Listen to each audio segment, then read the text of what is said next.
From the St. Louis Public Radio Newsroom, this is The Gateway. It's Tuesday, September 10th. I'm Jonathan Ahl, in for Abby Larico. Washington University was the location of several presidential debates for more than a decade, but they may never return. But it has nothing to do with St. Louis, but I think it has more to do with just what's happening with debates. We'll hear opinions on whether Wash U could ever hold another presidential debate coming up on The Gateway. The Missouri Supreme Court will hold oral arguments this morning to determine whether an abortion legalization measure heads to the ballot. A Cole County judge ruled on Friday night that the ballot item known as Amendment 3 can't go before voters because it didn't specify which laws would be repealed if it passed. Amendment 3 backers appealed, and the Supreme Court will hear the case at 8:30. The judges will likely decide the case quickly since there's a 5 p.m. deadline today for anything to be on the November 5th ballot.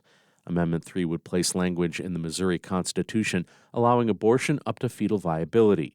Attorneys for the campaign supporting the measure say it would not repeal statutes right away, but potentially invalidate laws after legal challenges. Ahead of that hearing, Missouri Secretary of State Jay Ashcroft decertified a proposal to legalize abortion. St. Louis Public Radio's Jason Rosenbaum explains. The Missouri Supreme Court is hearing a case on Tuesday morning about whether the measure known as Amendment 3 should go before voters. A Cole County judge ruled on Friday it should not be put on the ballot because it didn't specify which laws would be repealed if passed. Ashcroft sent a letter to Amendment 3 proponents saying that because of the ruling, his office, quote, decertified the petition for the November 5th ballot. Ashcroft declined comment. The campaign manager for a pro-Amendment 3 group dismissed the move, adding that the Missouri Supreme Court and not Ashcroft will decide the proposal's fate. I'm Jason Rosenbaum, St. Louis Public Radio.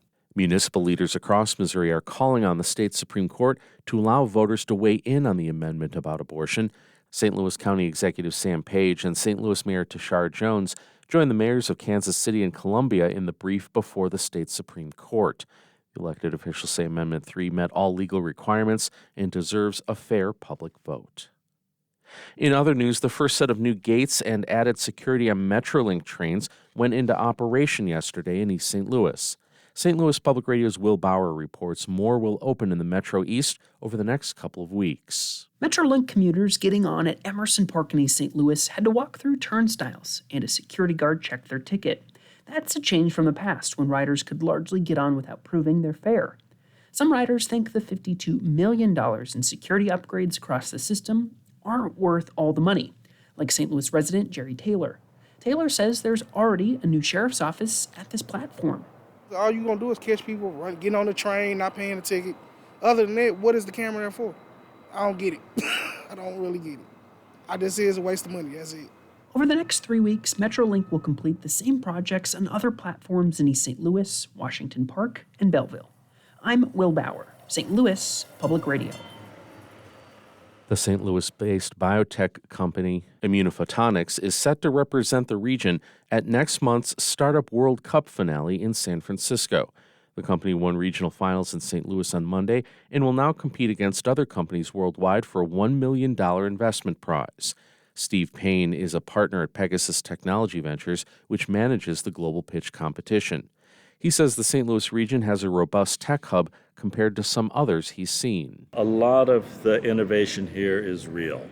It's not just a PowerPoint and a good story. Someone just listening to these pitches can't go replicate the same thing because there's more technology behind it. Payne says the real value in this kind of pitch competition comes from the connection to investors and collaborators throughout the event.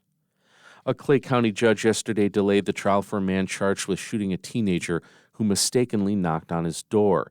Andrew Lester's lawyers say Lester's mental health has deteriorated and he can no longer aid in his own defense. A judge has ordered a mental health examination of the 85-year-old Lester. His trial was scheduled to begin next month. In court documents, Lester's lawyer says Lester's mental health has declined due to death threats, media attention, and being separated from his wife. Lester is charged with shooting Ralph Yarl, who is black, when the teen knocked on his door by mistake looking for his younger twin brothers. Lester said he fired through the door in self-defense. Monarch butterflies are migrating through the St. Louis region right now, but as St. Louis Public Radio's Kate Grumke reports, so far they've been hard to find. Senior entomologist Tad Jankowski is closely inspecting the leaves of a milkweed plant at the Sophia M. Sachs Butterfly House in Chesterfield. Any luck with monarch caterpillars? Jankowski says they've only seen a handful of butterflies and caterpillars here this year. That's after scientists recorded the second lowest number of monarchs overwintering in Mexico this past winter.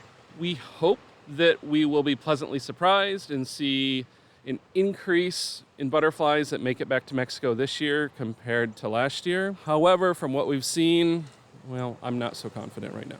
Habitat loss and climate change are threatening monarchs. I'm Kate Grumke, St. Louis Public Radio.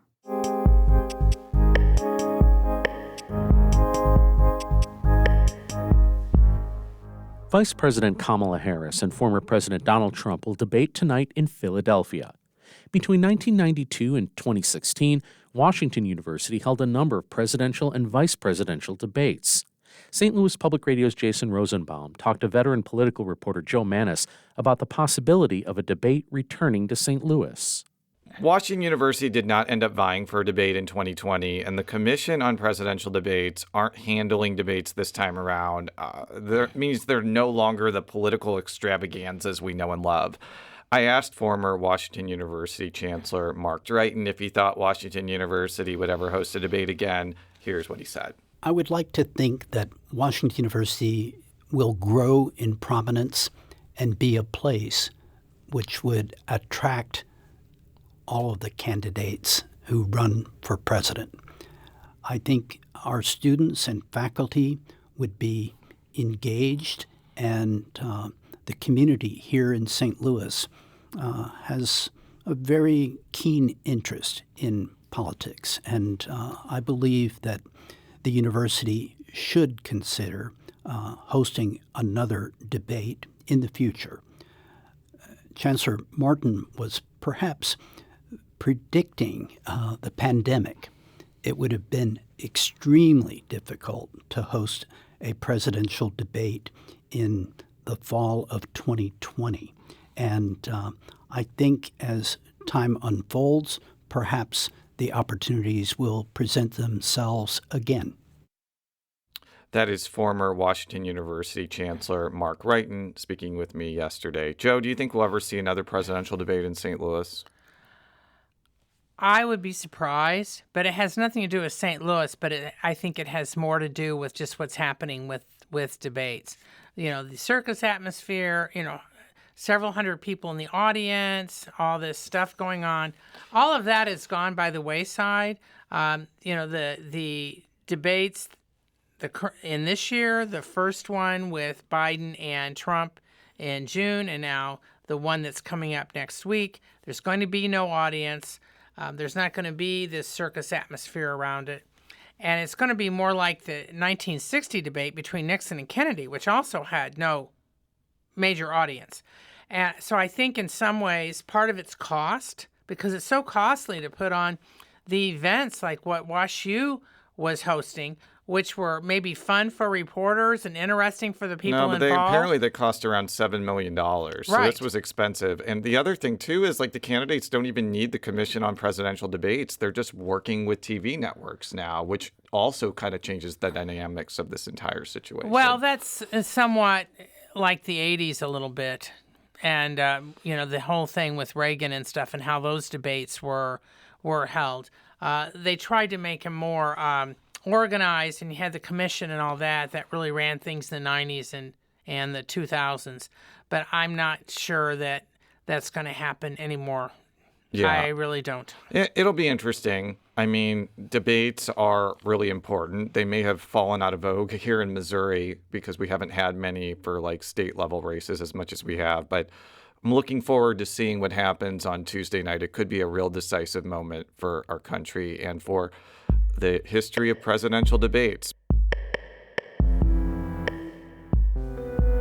That was St. Louis Public Radio's Jason Rosenbaum speaking with political reporter Joe Mannies. You can hear more of their conversation from the Politically Speaking Hour on St. Louis on the Air on our website, stlpr.org. You can also hear the debate between Kamala Harris and Donald Trump tonight on St. Louis Public Radio. The Gateway is a production of St. Louis Public Radio, music by Ryan McNeely of Adult Fur. We're a member-supported service of the University of Missouri St. Louis. I'm Jonathan Ahl, and from the St. Louis Public Radio Newsroom, this has been The Gateway.